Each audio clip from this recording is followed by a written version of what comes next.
Hi guys, so today I'm going to be making a potato corn chowder recipe, and it's actually out of this cookbook. This is Rose Reisman's Family Favorites. She is a Canadian cook, and we love this recipe. My mom started making this recipe out of this cookbook a number of years ago, and it has become a family favorite and a staple that we make often.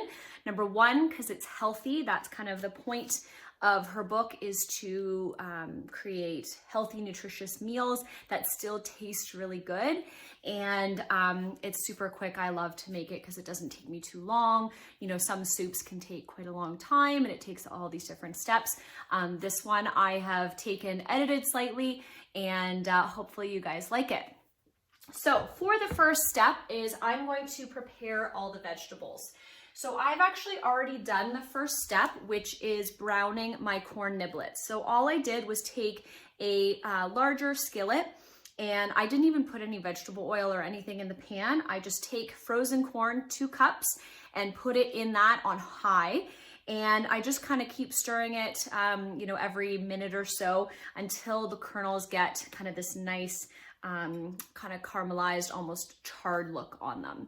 So this is what you want. You don't want to burn it, but this gives the corn really nice flavor.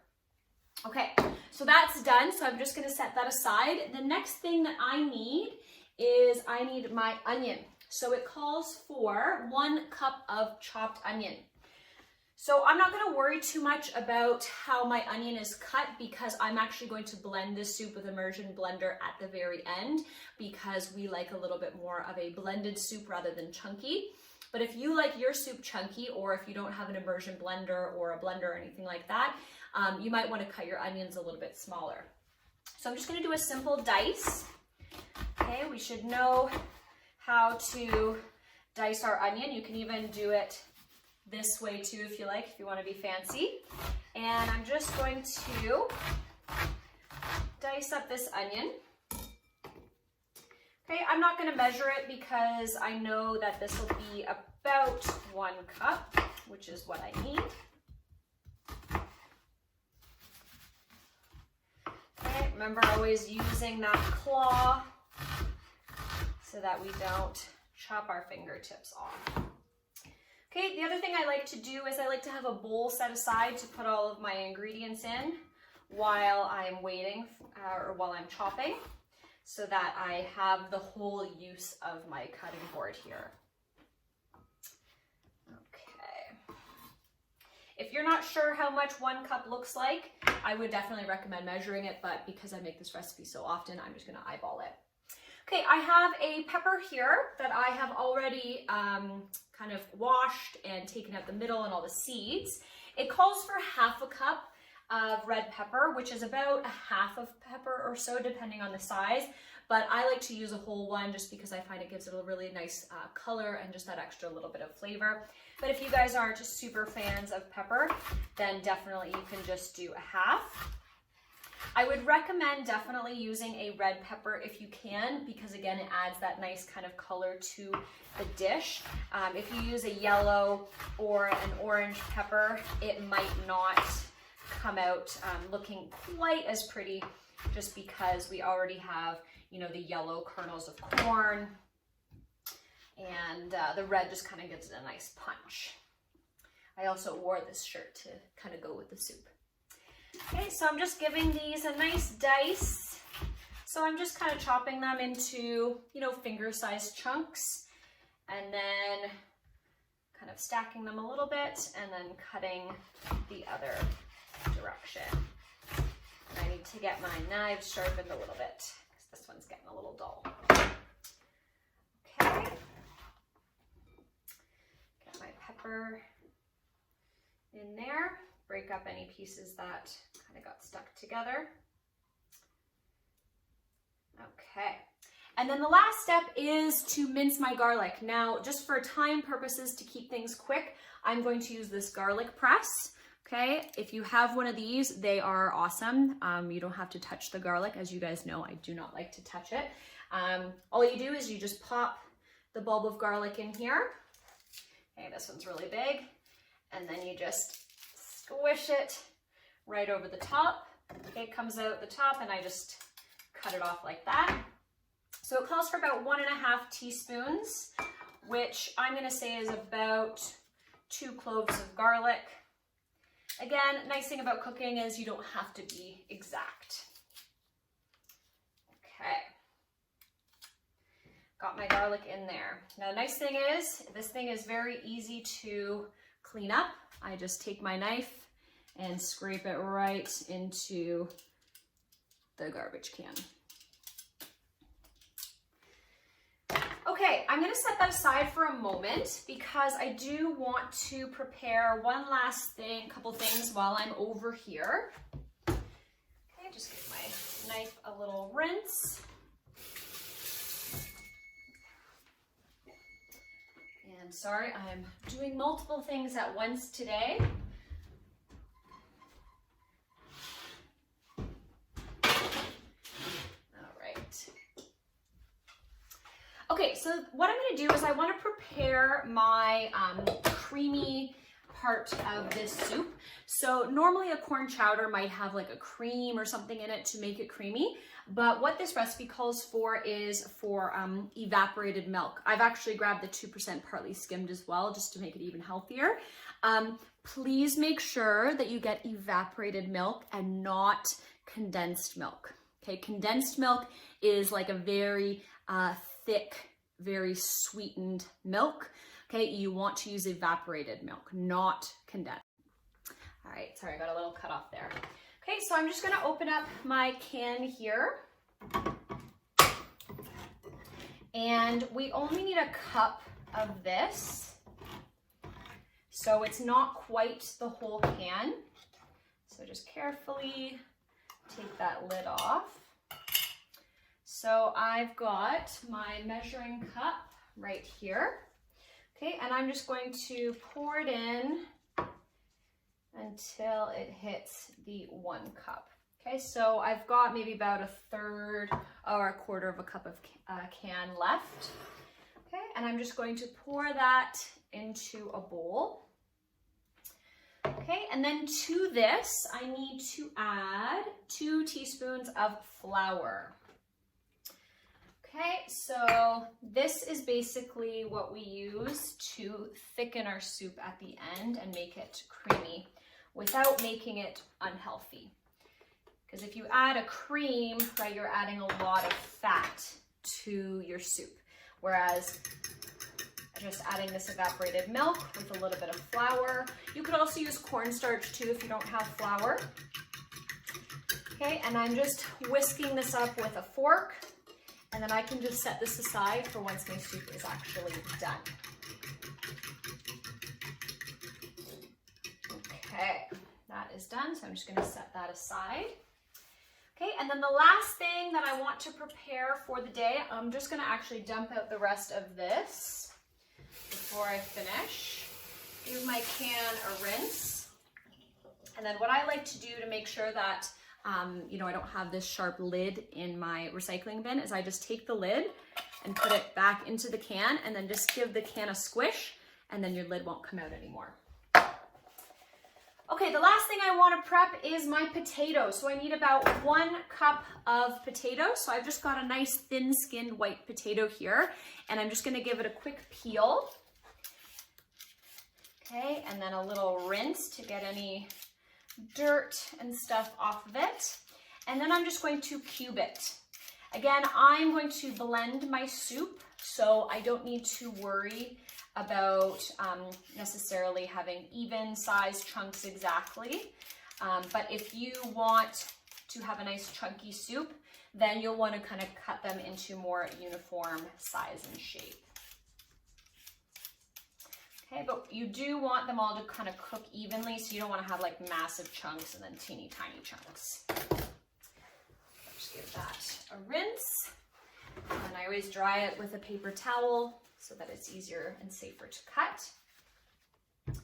Okay, so then what I'm going to do is I'm just going to cut the potato into kind of pieces. So I'm just cutting it into basically thirds. So I've cut it down like this. Okay, and then I'm going to cut it this direction and then cube it. like to do, you know, maybe about 1/2 inch cube. Okay, the smaller that you cut them, the faster that your potato will cook. Okay, and potatoes do tend to stick to your knives, so just be careful with that.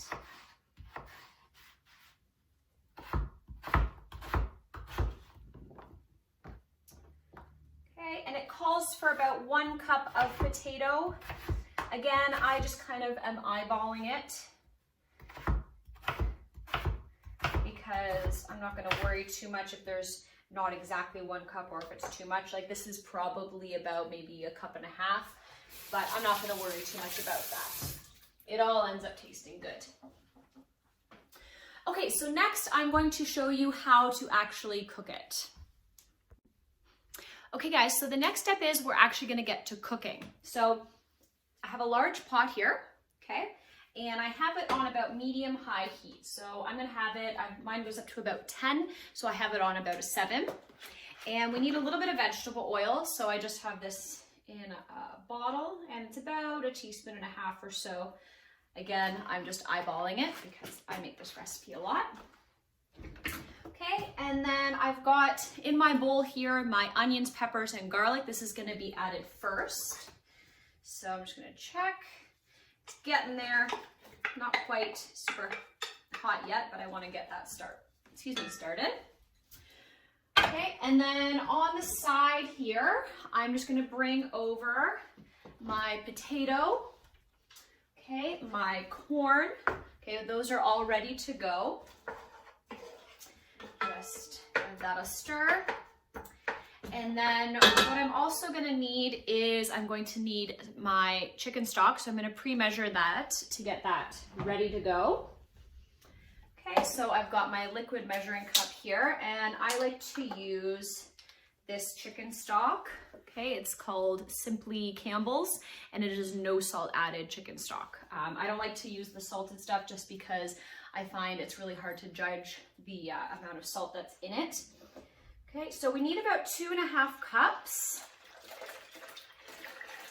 So I'm just going to measure that out. And I'm just going to set this aside because I might need a little bit more. Depending on how many ingredients you have in your soup, you might need a little bit more just to make sure that we have enough liquid to cook our potato and everything in. Okay, starting to warm up. I'm going to turn it up high just to get it heated up. And I'm going to add some salt and pepper actually at this stage. So I haven't included measurements for the salt and pepper, again, just because it's kind of up to you how much seasoning you want. So I'm just going to do a couple little shakes of salt and a little bit of a shake of pepper. So you're going to season it at this stage, and then you're also going to season it later on, okay, after you've added everything, because you're kind of building on the seasonings. If you add too much at the start, you know, it might be too much. And then if you don't add any now, it doesn't kind of bring out the flavors nicely. Okay, so while this is sauteing for about 5 or 6 minutes, okay, I'm making sure that everything is set out. You can do a little bit of cleanup. I've already got also my flour and evaporated milk mixture ready to go, okay, for at the very end. Okay, and then I'm just gonna let this saute for about 5 or 6 minutes. And once it's kind of translucent and softened, I don't want it to be caramelized. I don't want it to have like a lot of color. Okay, I'm just gonna soften it. Then I'm going to add the rest of my ingredients. So that is going to be my potato, the chicken stock, the corn, and then last but not least, a little bit of sriracha. So I like to add sriracha. You can add chili peppers if you like. And you don't have to add this, but I find it just gives a little bit of extra depth of flavor without it being overpowering. Okay, I only add about maybe half a teaspoon at most in this whole pot of soup. So it just adds a tiny bit of heat without it being spicy. Okay, so then once we have added those ingredients to our soup, you bring it to a boil. and you want the potato to cook. So you're not only melding all the flavors together, but you're actually cooking the potato, and it has to be done in the chicken stock. Okay, so once you've brought it up to a boil, then I will return and I will show you kind of what it looks like. Okay, then I'm gonna add the milk mixture to my soup, let that warm through without boiling it, and then I'm going to use the immersion blender to actually blend the soup because I like it more like smooth rather than chunky, and my husband doesn't like it chunky either. So I'm gonna use an immersion blender, but I'll show you what it looks like beforehand. Okay, I'll meet you back here in a second. Okay guys, so the next step, I have just finished sauteing my veggies. Okay, so that's what they look like. Woo, almost dropped that. Okay, and now I'm going to add my corn. Put that all in there. Okay, my potatoes. You see that? Turn this off. You can see that better. Yeah, there we go. Potatoes. Okay, my chicken stock.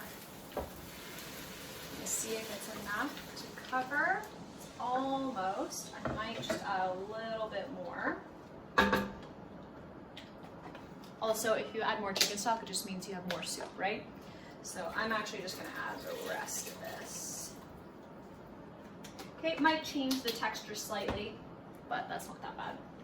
Okay, and then I'm just gonna add my approximately half a teaspoon of, my sriracha just exploded a little bit. Okay, so just mix that up and just a couple little drops. You don't need much.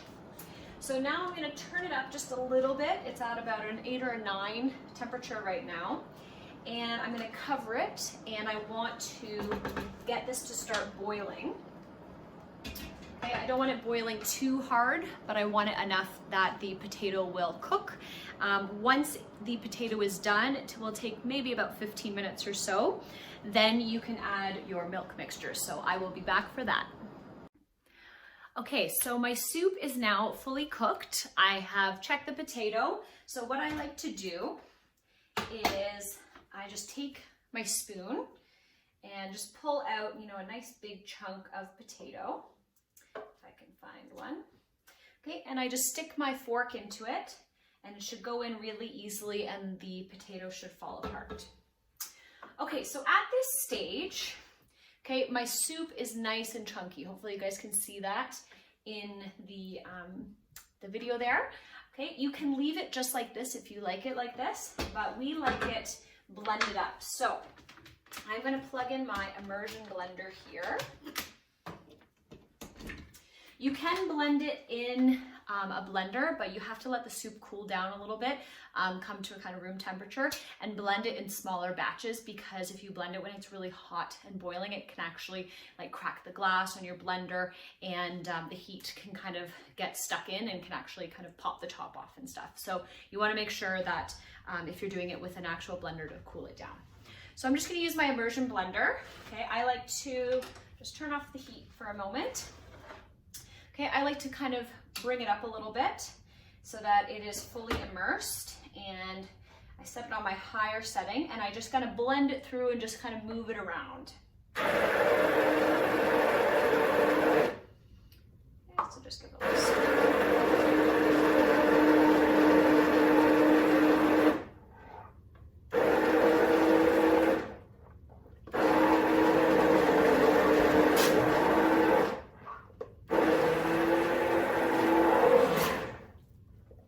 Almost there.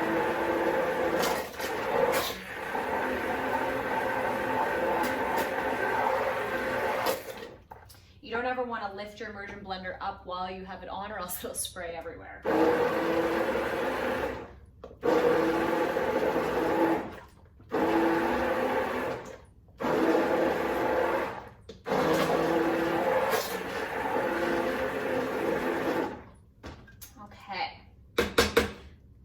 So with an immersion blender, you can get it kind of pureed. It will never be quite as smooth as, say, if you do it in an actual blender, but that's fine. We don't mind it still, just like a little bit textured.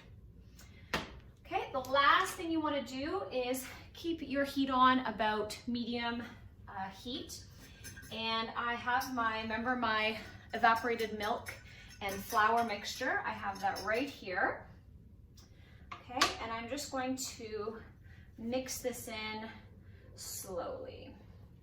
So just add a little bit, mix it in, add a little bit, mix it in,